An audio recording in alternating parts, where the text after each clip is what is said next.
Olá, meus queridos alunos, como estão? Eu espero que todo mundo esteja bem e vamos continuar, né, com as nossas aulas.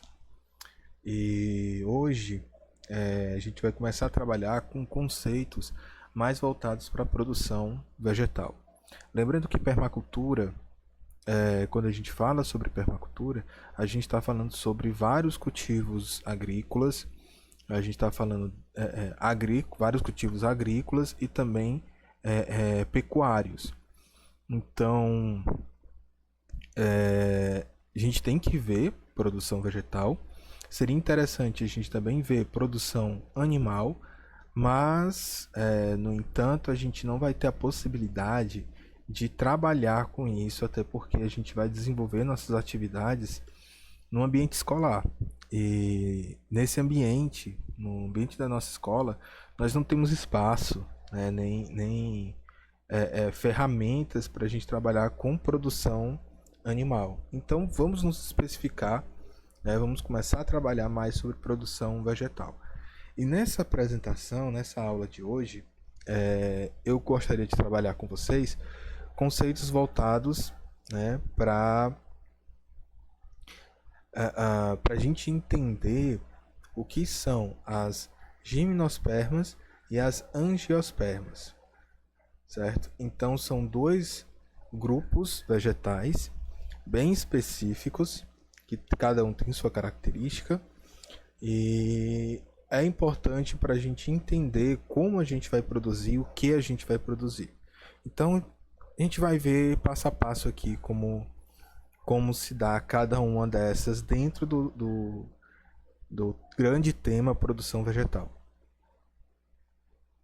Bom, pessoal, quais são os conhecimentos necessários para a gente desenvolver um pensamento a respeito da produção vegetal? Primeiro, a gente tem que entender a capacidade do uso e manejo do solo. A gente teve uma aula só sobre isso, né? Então a gente sabe que para a gente desenvolver o manejo, a gente precisa fazer a classificação desse solo, ver quais são as suas principais características, né? Principalmente ver a questão da textura.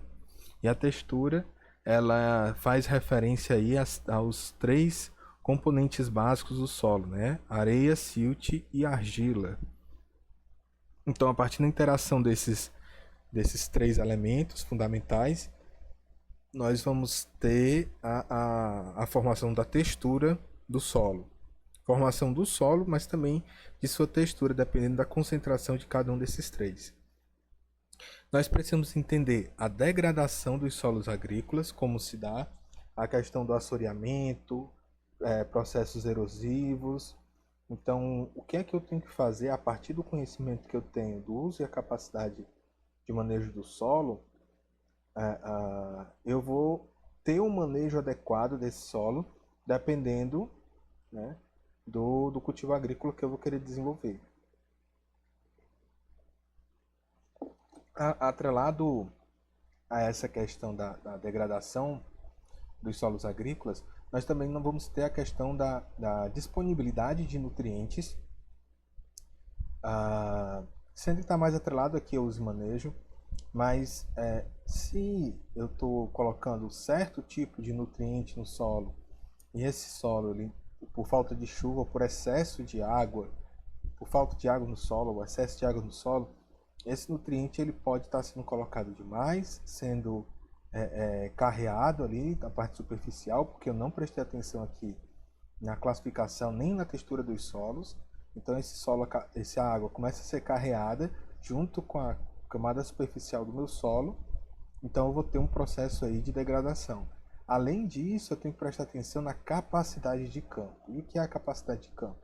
É a capacidade que o meu solo tem de absorver não só os nutrientes, mas principalmente de água. Não só absorver, mas como reter essa água.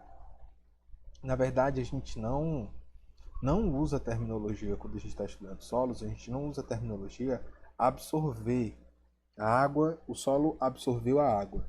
Na verdade, a gente utiliza infiltração quando a água ela passa pelas camadas do solo, né? E também a gente utiliza, quando a gente está falando sobre nutrientes, a questão da percolação. O que é percolar? É passar pelo solo e ir sendo retido. Ou seja, ele vai ficando nas camadas do solo, vai ficando aprisionado. Isso acontece muito por causa das reações, né, que acontece aí com relação aos elétrons, né, a carga elétrica dos elementos químicos, né, que são responsáveis pela nutrição mineral, e eles acabam ficando aprisionados nessas camadas do solo. E aí eu tenho a questão da percolação. Isso também pode acontecer quando eu estou falando de algum poluente. Beleza. Então, essas ferramentas aqui, da capacidade de uso e manejo do solo, eles têm uma relação direta com a degradação dos solos agrícolas. Porque se eu não seguir as recomendações adequadas, eu vou ter uma degradação desse solo. E aí o solo ele se torna cada vez mais improdutivo. Além disso, a gente tem os agentes erosivos, né, principalmente, especificamente, nas regiões tropicais e também as subtropicais. Por que eu estou chamando a atenção para esse ponto? Embora a gente já esteja falando disso, né? A gente tem que entender que nessas regiões tropicais e subtropicais, a quantidade de chuvas é bem maior do que as dos outros lugares. Por consequência, as estruturas rochosas, elas são as montanhas, quando tem a rocha, né, exposta ali, o processo de decomposição da rocha, ela acontece bem mais rápido, que a gente vai chamar de pedogenético. Os efeitos pedogenéticos eles vão atuar com bem mais intensidade nessas zonas tropicais, ou seja, a gente vai ter uma maior diversidade de solos. E isso a gente consegue ver muito bem aqui no Brasil. No Nordeste, a gente vai ter essa característica também, só que dependendo da região, se for uma região mais árida, ou seja, com menor quantidade de chuvas, onde a gente vai encontrar as rochas mais expostas, a gente vai ter um certo freio aí desse processo de transformação. Mas a partir desses efeitos erosivos, que um dos principais é a grande quantidade de chuvas, né, que a gente chama de chuvas torrenciais, em que em poucos minutos chove mais do que choveu em um ano todo. Então essas chuvas torrenciais elas podem causar grandes danos aí ao meu solo. Bom, baseado nisso, a gente tem que escolher qual o sistema de cultivo que vai ser utilizado. E aí a gente tem 3 escolhas, né? A gente pode escolher o convencional, o reduzido ou o direto. O convencional, ele é o simples, né? Onde a gente vai usar uma aração ou gradagem. E aí aqui a gente tem um exemplo, ó, convencional. Isso aqui é um arado, tá, pessoal? Esse aqui é o arado de disco, prazer. Então o trator ele vem arrastando o implemento agrícola e aqui o arado ele vai aqui na frente ele vai cavando o solo e aqui ele vai quebrando os torrões menores. Aqui a gente consegue notar uma certa poeira, não sei se vocês estão conseguindo ver. Essa poeira que está subindo aqui significa que o solo está seco, lógico, né? Então, se o solo está seco, o que é essa poeirinha subindo? Essa poeirinha é a camada argila, fragmento argila, na verdade. Então ele está se soltando do solo e ele acaba sendo perdido. Quando eu perco argila eu perco a minha textura do solo. Então o sistema convencional, para uso em regiões tropicais, ele não é tão vantajoso assim, tá? A gente vai ter o reduzido, né? Que no convencional é indicado, né? Dependendo do ciclo da planta. Mas vamos dizer que a gente vai trabalhar com cultura de ciclo curto, tipo feijão, milho, né? Que em 6 meses, a gente chama de ciclo curto porque em 6 meses a gente já tem o resultado, já pode fazer a colheita. Então é indicado no uso convencional uma ou mais arações, né? Vamos colocar de uma a 2 arações, né? Passando o arado para poder preparar o solo para o plantio, beleza. No reduzido, eu vou reduzir o máximo possível essa aração. Então, em vez de eu fazer, vamos dizer que eu vou fazer 2 vezes, eu vou fazer só uma vez, tá? Já o direto, ele é o que melhor conserva as características do solo. E existe até um incentivo governamental, principalmente aqui no estado do Ceará, em que se implanta bastante as práticas do plantio direto. E o que é o plantio direto? O plantio direto nada mais é do que terminei a minha cultura, isso aqui era uma plantação, olha para essa fotinha aqui, né, onde tem aqui plantio direto. Então aqui era uma plantação. O que é que eu faço?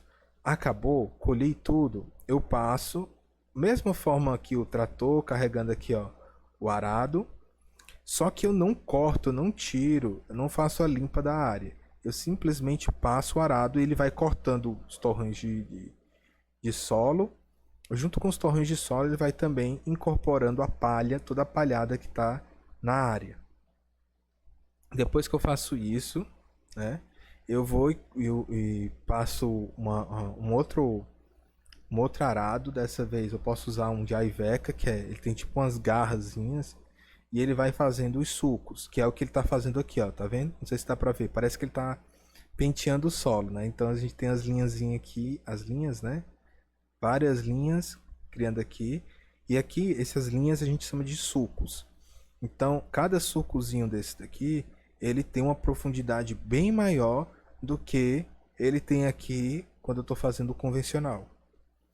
Ou seja, por que ele tem que ser maior? Porque a minha semente, na hora que eu vou plantar, ela tem que ela tem que ter possibilidade de não ser plantar, alcançar o solo e não ser plantada na palhada.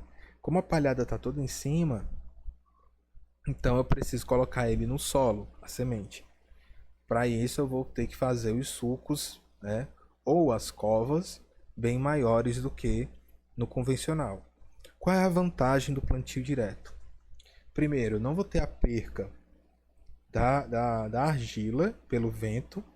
E segundo, quando eu começar a irrigar, a água ela vai passar pela palhada e vai ficar no solo. A radiação solar não vai atacar diretamente, ou seja, não vou perder a água do meu solo, né, pela evaporação, pelo calor do sol, justamente porque a palha está por cima. Então ele vai conservar a quantidade de água no solo.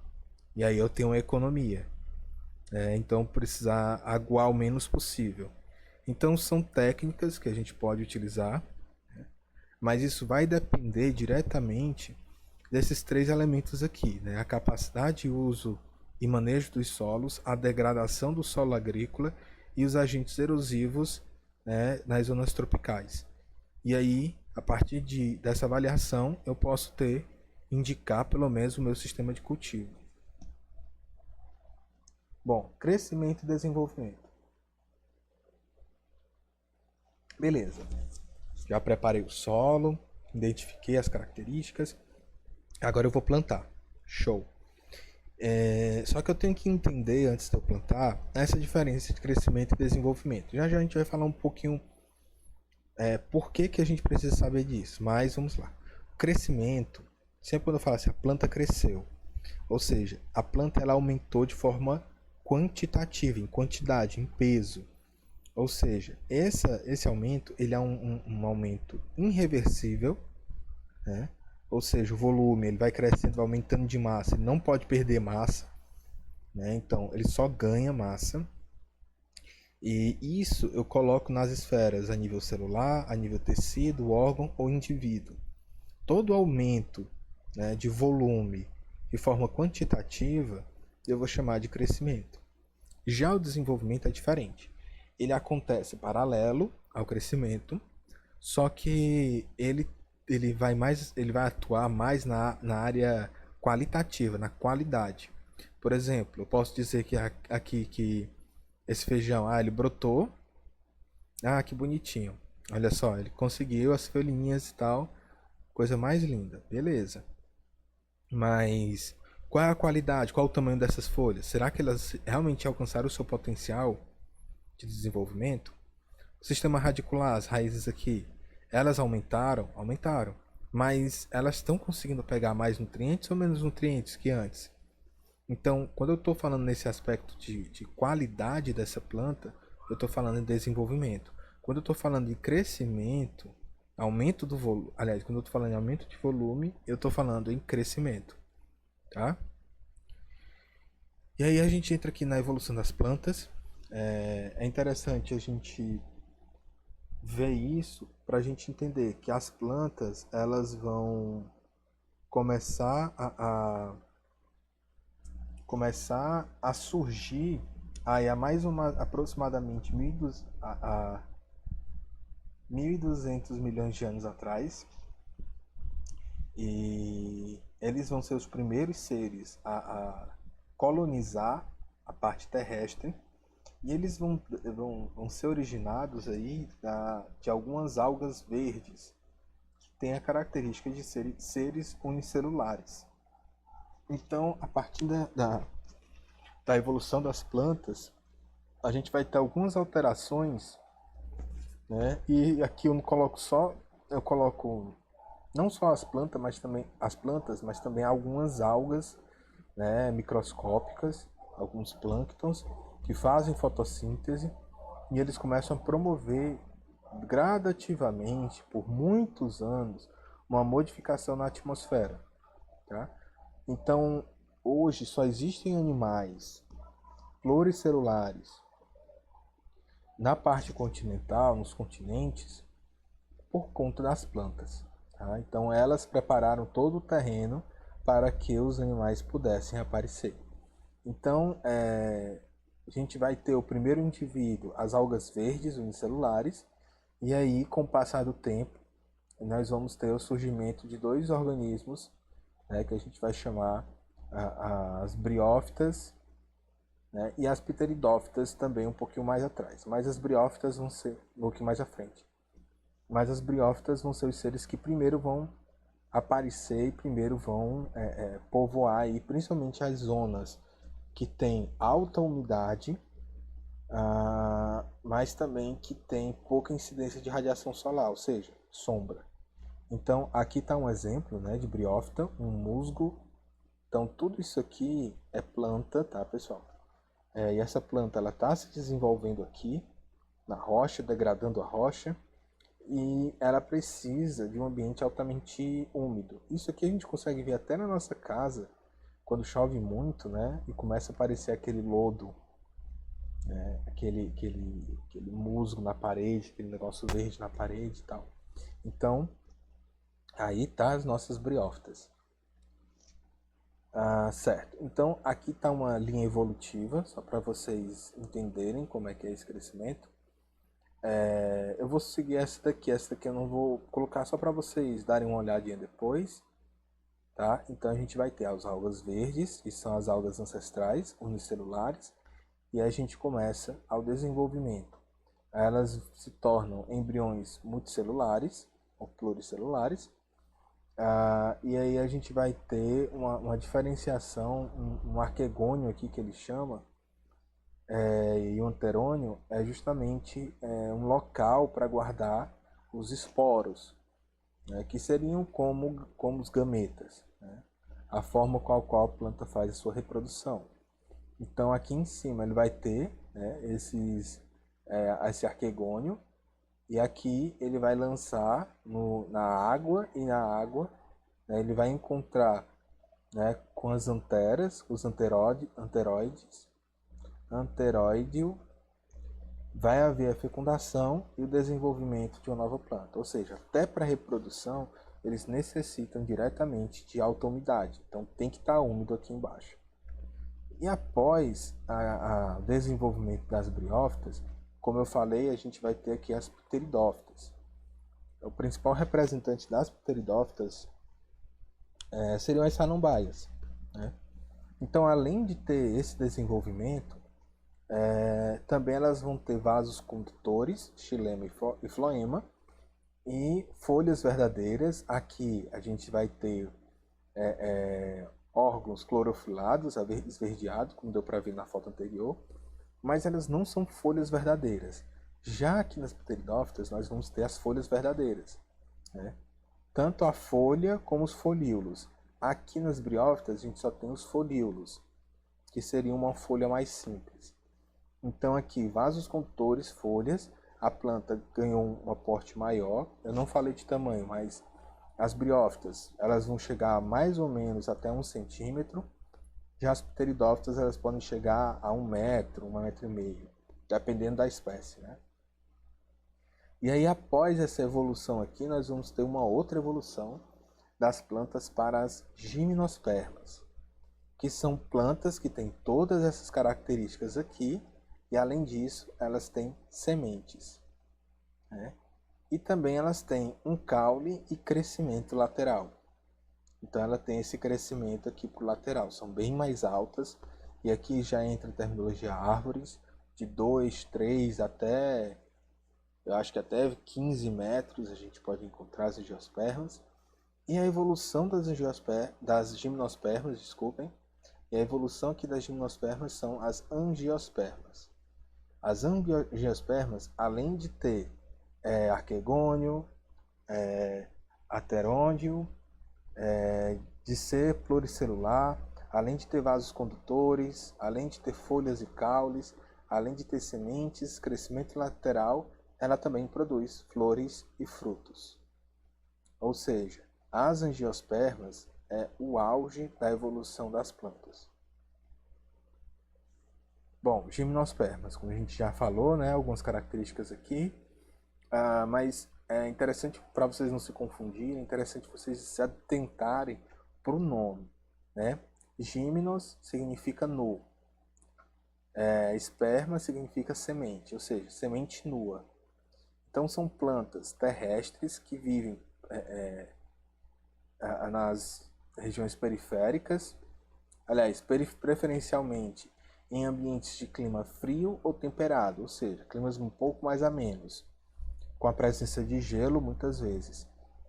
Nesse grupo a gente vai incluir plantas como os pinheiros, as sequoias e os ciprestes. As gimnospermas possuem raiz, caule e folhas. Elas também elas vão ter um ramo de reprodução, né, com folhas modificadas chamados estróbilos, desculpa, que é essa estrutura aqui, pessoal.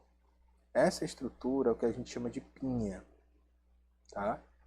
Essa pinha, na verdade, é o órgão de reprodução dessas árvores, né? E esse grupo vegetal, esse grupo botânico, todas elas vão ter um sistema bem parecido. Não sei se dá para ver aqui, para vocês notarem, mas todas elas vão ter esse estríbio. E aqui a gente tem algumas espécimes, né? As bromélias, elas entram como gimnospermas, tá? São folhas mais rígidas, algumas podem ser aéreas, como a gente está vendo aqui, em cima de uma árvore, mas basicamente a gente vai ter essas árvores aqui maiores, né, que tem essa pinha, né, esse sistema de reprodução.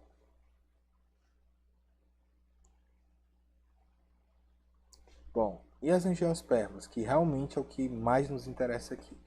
Bom, as angiospermas, o nome dela vem do grego, angios, que significa bolsa, e esperma significa semente. Então, semente dentro de uma bolsa, dentro de um ovário, de um saco, de uma sacola, enfim. Então, essas plantas elas são representadas por um grupo bem mais variado, bem mais numeroso, já que por ter essa adaptação de flor e fruto, eles conseguiram se espalhar bem mais, né, pela crosta terrestre, pelas áreas continentais, onde mais adentro, né, criando grandes florestas, justamente porque ele tem esse sistema de proliferação de seu material genético, né, de sua semente, bem mais eficiente do que todas as outras plantas. Por isso que ele é o topo da evolução vegetal. Então as angiospermas elas vão produzir raiz, caule, folhas, mas principalmente flores, fruto e semente. Tá? Então são consideradas estruturas estruturas que, em relação às gimnospermas, as angiospermas representam duas novidades, as flores e os frutos, ou seja, elas conseguem ter uma habilidade evolutiva bem maior do que as gimnospermas. E deixa eu só falar da imagem aqui que eu coloquei. Aqui a gente tem um sistema floral, certo? Onde a flor ela é composta por anteras. A gente vai ver um pouquinho mais detalhado depois, tá, pessoal? Não se preocupem. Então aqui a gente tem as anteras, certo? A antera ela é segurada por um filete e esse filete se comunica aqui, né, se insere dentro aqui das minhas sépalas. Aliás, dentro do cálice, e o cálice, abaixo do cálice tem as sépalas. E aqui a gente tem as pétalas, certo? Aqui a gente tem o ovário. O ovário ele pode estar em cima, como é nesse caso aqui, ou ele pode estar aqui embaixo. Quando ele está em cima, a gente chama de ovário superior. Quando ele está embaixo, inferior. Então, aqui nesse caso é um ovário superior. Tá? Beleza. Então, aqui nas anteras é onde a gente vai ter, né, os microsporos, ou o pólen, o grão de pólen. Com o desenvolvimento do microsporo, nós vamos ter aí o grão de pólen. O grão de pólen ele tem que chegar aqui, nessa parte. Essa parte aqui das anteras é a parte masculina da planta. Tá? Antera, filete, isso aqui é a parte masculina da planta. Já aqui nós temos a parte feminina, onde tem o óvulo aqui embaixo. Que a gente até comentou se ele, se ele poderia ser mais embaixo ou aqui mesmo, que aqui a gente chama de superior, aqui embaixo o ínfero. E esse tubo, ele serve para capturar o grão de pólen aqui. Então o grão de pólen vem e entra aqui. Esse caminho a gente chama de pistilo, tá? Então, assim acontece a reprodução das plantas. Então, as anteras liberam os grãos de pólen, né? E o grão de pólen de outras plantas ou da mesma planta, ele acaba vindo para cá. O que acontece? Muitas plantas, elas necessitam ter um cruzamento, ter uma reprodução cruzada. Tá? Uma reprodução cruzada significa o grão de pólen de outra planta, da mesma espécie que essa, colocar o grão de pólen dela aqui dentro. E aí, muitas vezes, essas anteras elas ficam são bem mais desenvolvidas, bem mais altas, e aqui o pistilo ele fica um pouco mais retraído. Ou o pistilo é bem mais desenvolvido e as anteras já ficam um pouco menos desenvolvidas. Mas depende muito de espécie para espécie, de planta para planta, né? Então, são características que podem variar bastante, tá? E elas usam alguns artifícios, principalmente a criação de nectários. Então, alguns produtos da fotossíntese, ele acaba anexando aqui, nessa parte aqui próxima ao ovário, para que atraiam insetos, pássaros, que venham se alimentar desse néctar, e assim eles acabam se sujando aqui nas anteras com os grãos de pólen, levando assim o grão de pólen para outras flores e assim ajudando na polinização. Insetos, mamíferos, também alguns morcegos, né, são bem atraídos por esse sistema. Aqui está um pouco mais detalhado, né, onde aqui entra o grão de pólen. Então ele entra até alcançar aqui o óvulo. Quando ele alcança o óvulo aqui, ele já se torna o zigoto, e o zigoto começa a se desenvolver até se tornar o embrião, e do embrião nós vamos para a mudinha, né? O desenvolvimento da muda. Aliás, do embrião, que a gente chama de semente, tá? De semente para muda. No embrião, que se desenvolve aqui até uma casca, ele pode estar envolto aqui de um fruto, tá? Que muitas vezes acontece com as angiospermas. Então ele vai ter o desenvolvimento de um fruto. Nem todos são comestíveis, mas ele vai ter sempre essa característica. E aqui mais um pouquinho sobre a evolução. Eu não sei se vocês estão conseguindo perceber, mas, por exemplo, aqui, quando eu tenho um indivíduo adulto, eu tenho 2N. Isso aqui vocês vão ver mais em genética, tá? Então, quando a gente começa a estudar a reprodução das plantas, a gente tem que ter um conhecimento muito bom sobre biologia celular e também sobre genética, para a gente entender a característica das plantas, por que ele vai ter esse sistema de reprodução, né? E eu interferindo nesse sistema de reprodução, eu vou ter uma variedade genética de plantas diferentes. Foi isso que o pai da genética, Mendel, ele fez, ele interferiu nesse sistema de reprodução das plantas e assim ele conseguiu modificar elas a partir do desejo dele. Ele quantificou isso, né, na parte do desenvolvimento, não do crescimento das plantas, mas desenvolvimento, e aí ele pôde escrever as primeiras leis da genética, leis de conservação de características. Então, foi a partir das plantas em que a gente descobriu realmente a genética. Tá? Outro esquemazinho da flor, né, para a gente ver aqui o receptáculo, aqui dentro, pode ser chamado de receptáculo também. Deixa eu ver se tem um cálice aqui. Tá aqui, ó, cálice ou sépala. Né? Cálice e sépala. Aqui é o cálice. E no cálice ele é formado pelas sépalas. Tá? Então o conjunto do cálice. Eu queria mostrar isso aqui para vocês ao vivo, mas tudo bem. E aqui a gente tem um fruto. No fruto é interessante que a gente viu aqui o ovário, né? Aqui tá o ovário, o óvulo. Do óvulo para o ovário, onde a gente vai ter a osfera, e o desenvolvimento aqui da minha semente, beleza? Só que uma flor, ela pode ter vários ovários. E aí, quando se desenvolve o fruto, ele vai desenvolver no centro, geralmente, várias sementes. O que acontece, por exemplo, no caso da macieira. Aqui o ovário ele tem, sei lá, duas. Vamos dizer que tenha dois ovários. Então, quando ele é germinado, quando ele é inseminado, naturalmente ou artificialmente, ele vai desenvolver duas sementes. Por quê? Porque ele tinha dois ovários, certo? E aí, para a gente entender um pouquinho, né? Então a gente vai ter uma diversidade gigantesca de plantas, principalmente das angiospermas, e cada uma vai ter um sistema próprio, ou às vezes bem similar, mas eles sempre vão ter os mesmos órgãos.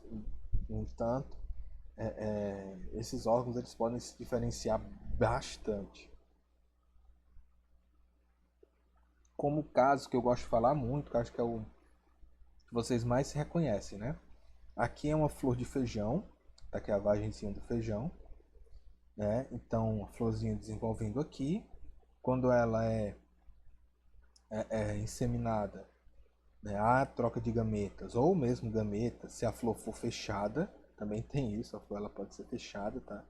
Quando ela está fechada, ela mesma faz autopolinização, e aí começa a se desenvolver aqui, né, a vagem com várias sementezinhas. Ou pode acontecer assim como o milho. O milho, na sua parte de cima, vai apresentar essas hastes aqui. Essas hastes são as anteras, onde tem um grão de pólen. Aqui, na parte de baixo, a gente vai ter, deixa eu voltar aqui, a gente vai ter o órgão feminino, tá? Lembra que eu falei que aqui o filete não, estilete, o estigma aqui. Não, estou confundindo aqui. Peraí. Pistilo. O pistilo aqui do milho, ele é bem mais desenvolvido. Tá vendo? Toda a pessoa chama de cabeleira, né? Toda essa cabeleira aqui, pois é, isso tudo aqui são pistilos. E eles estão prontos para receberem um grão de pólen que está lá em cima. Então isso aqui eu estou no topo da planta, no caso do milho, e aqui eu estou na parte do meio. Para ver, eles fazem realmente de tudo, eles distanciaram os órgãos para justamente haver essa polinização cruzada. E aqui a gente tem um exemplo, esse aqui, se eu não me engano, é a flor do melão. Então, a polinização acontece por insetos, né? Basicamente vespas e borboletas.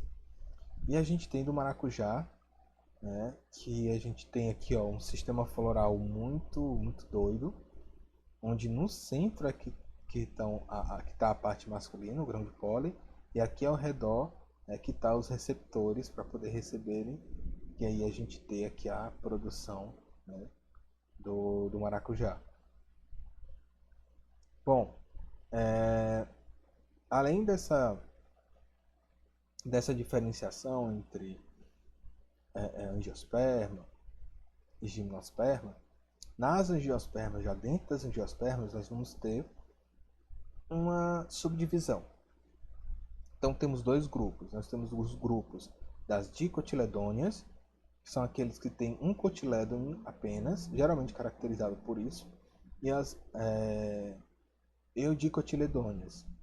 Desculpa, as eudicotiledôneas, né, que vão ter geralmente dois cotilédones, e as monocotiledôneas, que geralmente só tem um cotilédone. Então, como exemplo das eudicotiledôneas, aqui embaixo nós temos o feijão. Tá vendo aqui, ele tem duas aqui, ó, duas folhinhas nascendo. Todos eles têm duas. E já nas monocotiledôneas só tem um nascendo aqui, aí vem nascendo outro aqui, é sempre assim. Primeiro sai uma folha, geralmente mais grossa, e depois vem as outras folhas menores. Aqui da mesma forma, só que são duas. Primeiro duas mais rígidas, né? E depois vão nascendo as folhas normais. Isso é que a gente chama, aqui são as eudicotiledôneas, cotilédones verdadeiros, e aqui são as monocotiledôneas, só tem um cotilédone, e nem sempre esse realmente é um cotilédone. Mas o que é um cotilédone, né? Pelo amor de Deus. Isso aqui a planta acabou de sair, né, da semente, essa plântulazinha,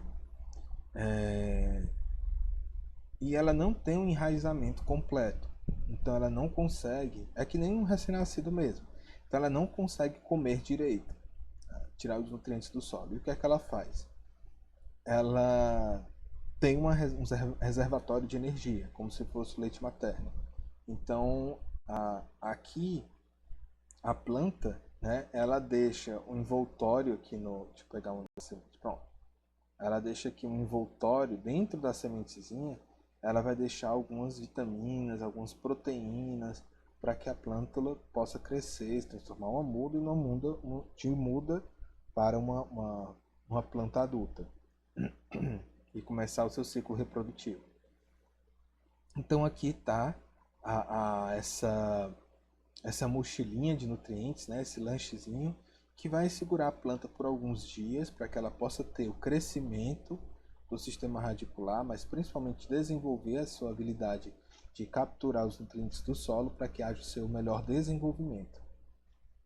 Tá? Então essa é a diferença. Já aqui tem dois cotilédones e aqui tem só um. O enraizamento é bem mais rápido, visto que as monocotiledôneas, aquela que só tem um cotilédone, como o milho, por exemplo, ele vai ter um enraizamento bem mais, a gente chama de fasciculado, mas é bem similar a uma cabeleira, então ele vai crescendo para as laterais e ele cresce muito rápido. Já as eudicotiledôneas, o enraizamento dela é mais pivotante, é mais central, ó. Tá vendo que ele vai mais para a profundidade, então demora um pouquinho mais para ele começar a absorver os nutrientes que estão ali no solo, tá? Propagação das plantas, certo? As plantas, elas podem ser sexuadas ou assexuadas, tá?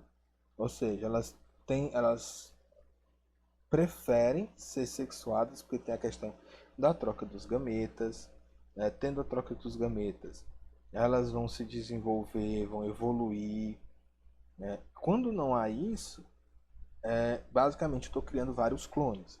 Então a propagação sexuada geralmente é a que as plantas mais preferem. Então aqui está um exemplo, né, dessa propagação, só para vocês entenderem. eu tenho uma flor roxa, uma flor branca. Então há o cruzamento, né, dessas duas.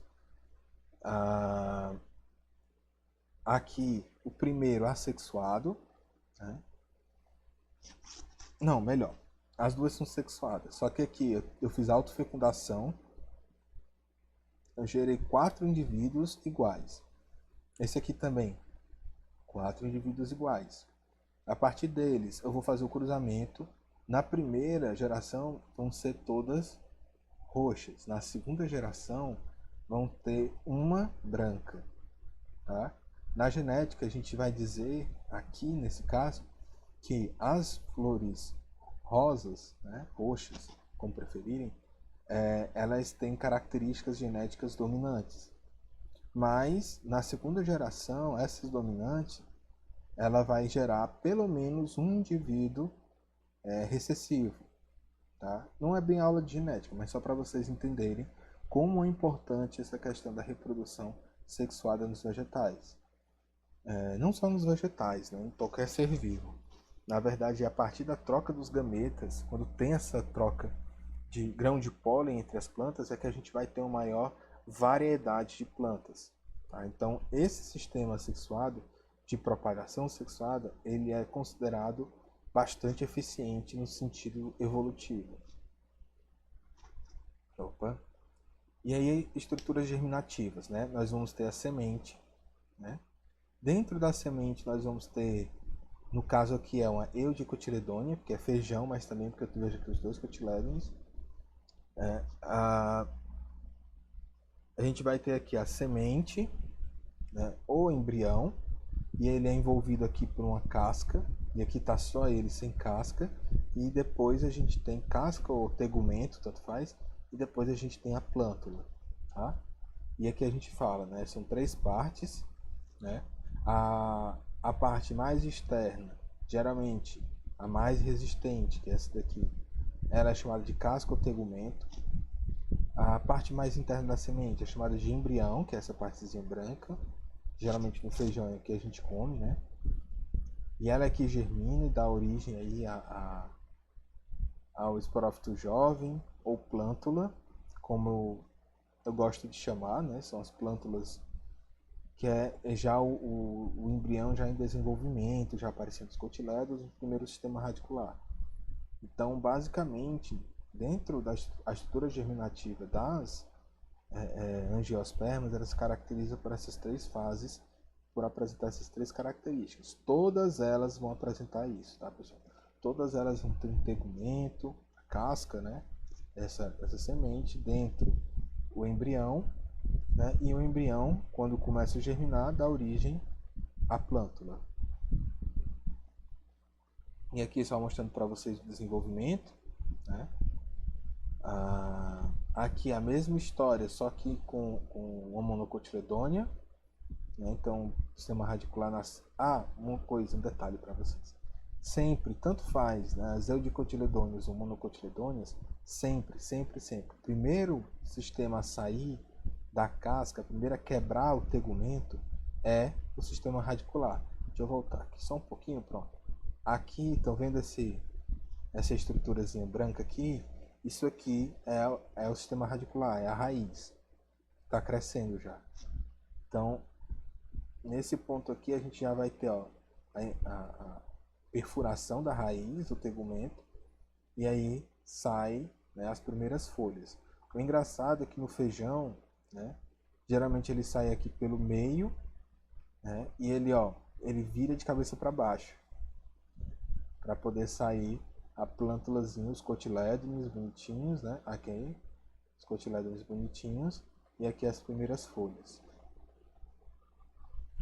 Bom, propagação de plantas.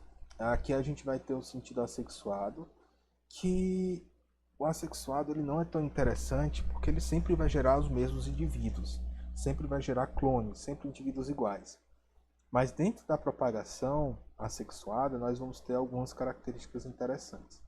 Nós vamos ter, geralmente, a planta ela pode usar os seus órgãos como folhas e caules, né, como a gente tem esse caso aqui, ó. nas folhas começa a nascer indivíduos idênticos, né, de forma sexuada, que a gente chama de estolhos, tá? Também tem a opção caule subterrâneo, tem algumas plantas que enraizam, né, soltam esse sistema aqui, que já a gente vai falar um pouquinho deles, e aí já começa a enraizar. E tem também, né, a questão das raízes, né, que a gente pode chamar de rizomas, tubérculos ou as bolhas, os bulbos. A bulhosidade é uma doença de plantas, não tem nada a ver com isso aqui, desculpa. Mas a gente vai ter aqui os tubérculos e os bulbos. Tubérculo, geralmente, a gente está falando de batata doce, batata inglesa. Os rizomas, a gente está falando, por exemplo, de plantas, né, que elas começam a se desenvolver a partir de um pedaço da raiz de outra. Aliás, da mesma, né? Então vai surgindo clones. Comigo Ninguém Pode, ela faz muito isso, né? Se você cortar ela, tirar só a raiz e plantar, nasce de novo. E aqui a gente tem a cebola simbolizando aqui os bulbos, né? Então a cebola, ela é um bulbo e o crescimento dela funciona da mesma forma.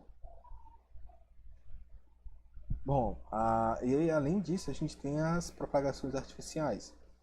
E a gente vai ter 4 tipos, né? Que são as mais comuns, aliás, 3 tipos são os mais comuns, que são estacas, mergulha e enxertia. Além disso, um bem parecido com enxertia, nós temos a alporquia. O que é a alporquia? Eu faço um pequeno corte aqui, né, em um ramo, e coloco terra no lugar, né, uma terra úmica, né, terra de solo de minhocas com nutrientes e tal, e vai começar a ter um enraizamento aqui. Se não me engano, na arruda a gente faz assim a propagação dela. Não muito utilizado isso aqui, mas existe essa opção. Os mergulhias é justamente eu pegar um pedaço da planta, né, um ramo dela, colocar no solo, ou a planta mesmo faz isso, né? Então eu pego um pedaço dela e coloco no solo, e aí começo a ter um enraizamento aqui embaixo. Com esse enraizamento, eu vou ter, né, a possibilidade de fazer uma outra planta dessa. Então eu faço só um corte aqui, separo as duas plantas.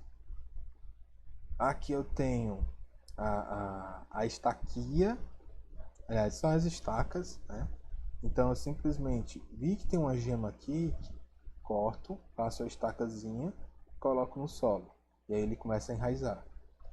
Já com relação aqui à estarquia, eu vou pegar uma estaca, certo? E vou colocar em uma outra planta. E aí é interessante que eu posso fazer isso com a estaca, posso fazer isso só com a gema, que é esse daqui que está aparecendo, como se fosse um brotamento, tá, pessoal? Então tá brotando aqui a gema, então posso fazer o cortezinho no caule da planta e colocar. Infelizmente, essas técnicas, principalmente da estaquia aqui, eu não conseguiria fazer com vocês, porque eu não consigo fazer, tá? Para fazer isso aqui não é só você conhecer a técnica, você tem que ter mão para fazer isso. Então eu nunca treinei muito, fiz algumas vezes, mas não deu certo, nenhuma vez que eu fiz. Mas é um sistema bem interessante para você fazer. Dá para você fazer mistura de espécies vegetais com aproximação, né, botânica. Então tem que ter uma aproximação genética, uma planta da outra. Mas tem como você fazer, por exemplo, o galho a raiz de uma mangueira e, sei lá, deixa eu ver, parecido com manga. Não sei. Não, mas melhor. Você pode pegar a raiz, o caule de uma laranjeira e coloca um limão, uma estacazinha de limão. Dessa forma aqui, faz o cortezinho, né, no caule dele. Aí coloca o limão aqui. Aí o limão começa a se desenvolver. É bem interessante ver isso. São formas artificiais de eu fazer aí uma uma propagação. A mais conhecida é a propagação por semente, a mais empregada, né? E geralmente, eu vou deixar essa apresentação aqui para vocês lerem direitinho, porque já está dando muito tempo aqui de aula.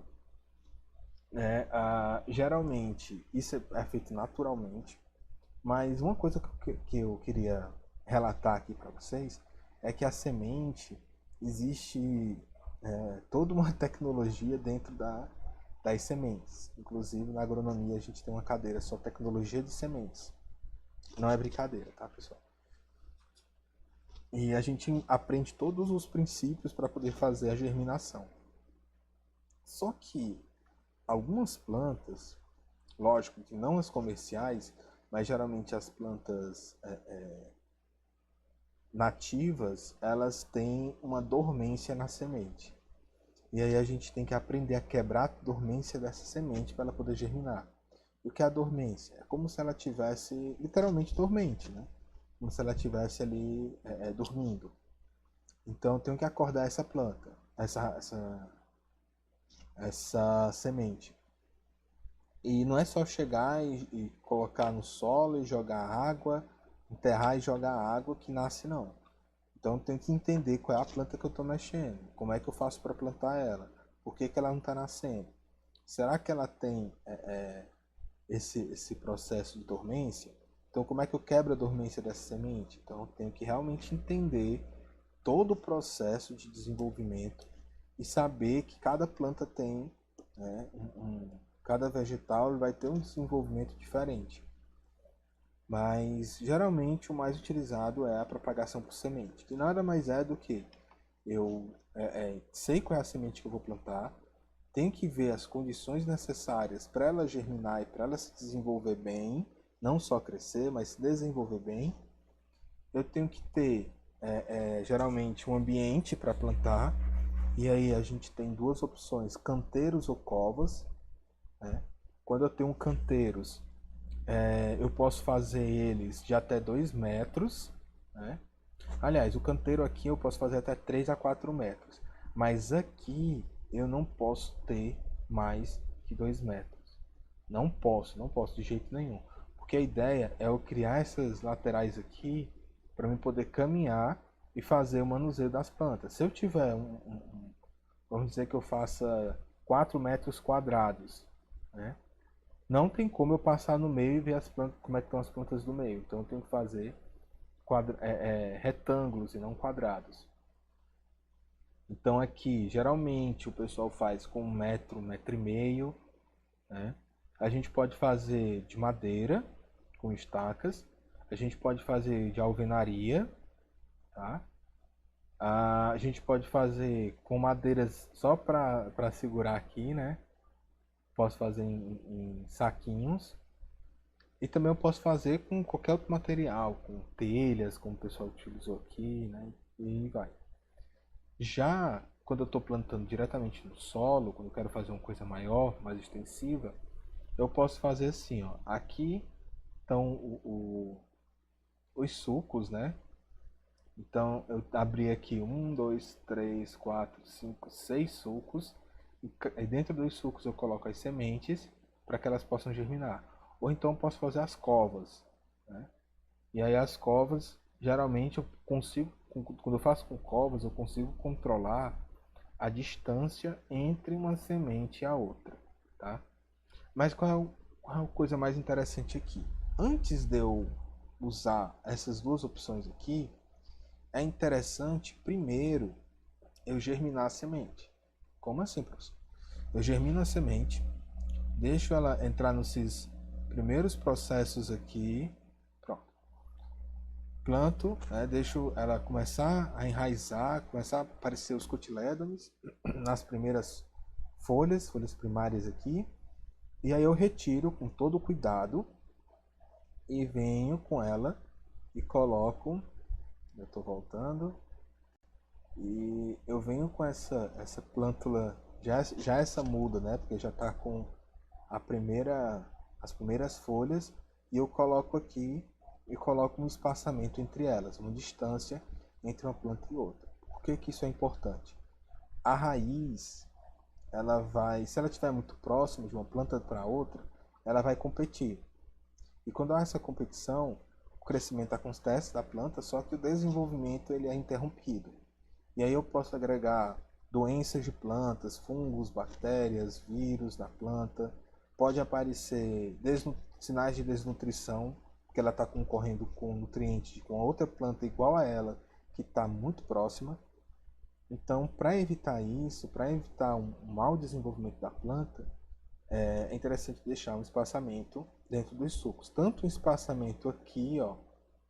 Esse aqui foi feito com um implemento agrícola, né? Uma máquina agrícola passou aqui e fez aqui. Aqui não, aqui foi feito eu acho que foi com o cabo da enxada, pelo que está aparecendo aqui. E aí eu vou criar esse espaçamento daqui de lado, mas também eu tenho que criar um espaçamento entre plantas, tá? Esse zigue-zague aqui. Então eu tenho que ter cuidado com isso, tá? Fazendo em sulcos é interessante porque eu tenho uma boa drenagem do solo, incrivelmente, tá? E a planta começa a se desenvolver bem melhor. Eu fiz os testes com os dois e os de sulcos, pelo menos em escola, né, em ambientes menores, esse aqui dos sulcos ficaram bem melhores do que os de cova, tá? Além disso, nós temos o sistema hidropônico, que dá um pouco mais de trabalho, mas a vantagem é que eu não preciso ter solo, nenhuma gota de solo, nenhuma um metro quadrado de solo. Eu posso fazer isso em apartamento se eu quiser. Então, a hidroponia é um sistema em que o enraizamento acontece na água, ele está até levantando aqui, né? É muito usado em folhas, né? Como principalmente alface. O pessoal faz muito em alface. No supermercado você encontra com muita facilidade os alfaces hidropônicos. E acontece assim, o enraizamento ele é feito em gel e quando está bem desenvolvido eles passam aqui para esse tanque. Deixa eu mostrar mais para vocês aqui, pronto. E esse tanque ele tem uma inclinação muito leve, mas tem uma inclinação. E aí o que é que acontece? Eu tenho um reservatório. Nesse reservatório eu coloco todos os nutrientes necessários para a planta, tá? E aí esse reservatório ele é puxado por uma bomba, a água, e a água vem e começa a molhar, né? Passar aqui pelas primeiras plantas até chegar aqui. Ah, professor, por que ele só deixa aqui a água parada e as plantas vão pegando os nutrientes? Bom, se eu fizer isso, junto com os nutrientes, as plantas também pegam o oxigênio da água. Pouco a pouco a água vai perdendo seu oxigênio. E aí, sem oxigênio, as plantas não absorvem nutrientes, nem absorvem nutriente pela raiz. É oxigênio pela raiz. E aí elas começam a apodrecer. Tá? Então eu preciso ter um fluxo de água. Além disso, os nutrientes rapidamente eles vão ser consumidos pelas raízes, né? E assim pelas plantas. E eu preciso capturar essa água novamente para que eu possa dosar ela de novo com os nutrientes. Não precisa de solo, não precisa. No entanto, eu tenho que ficar acompanhando aqui a quantidade de nutrientes que tem nessa água. Então, tem alguns equipamentos que eu utilizo para observar isso. Então, eu tenho que olhar o pH da água todo o tempo para ver se alterou. E se alterar, eu posso acabar com toda a plantação. Né? Tá aqui, ó, aqui é um cultivo protegido, né? Tipo numa estufa. E aqui eu tenho muitos alfaces nascendo aqui. E aí tá aqui, ó, o alface aqui, as raízes todas na água, né? E aqui vai passando a água com os nutrientes, oxigênio, e a planta vai crescendo e se desenvolvendo. Bom, pessoal, era isso, tá? Aqui tá as referências, gente, eu peguei as informações que eu passei para vocês aqui. E aqui, né, deixo meu muito obrigado. E essas 3 fotos aqui são dos experimentos que eu fiz, né, em escola e que eu gostaria de estar fazendo com vocês agora. Já era para a gente estar colhendo. Então aqui a gente tem tomate, aqui a gente tem milho e aqui a gente tem abóbora, né, todos já bom ponto de desenvolvimento, o milho aqui já sendo colhido, né? Então é isso, pessoal. Até a próxima aula. Façam as atividades que estão lá no Classroom. Podem fazer, tá bom? Não deixem para depois, não deixem se acumular, para depois a gente não ter problemas, certo? Então era isso. Qualquer dúvida, entre em contato comigo. A gente pode abrir um fórum de discussão e qualquer coisa eu faço um outro vídeo que aí eu posso explicar melhor alguma coisa que não ficou tão clara assim para vocês, tá bom? Então um forte abraço e até a próxima.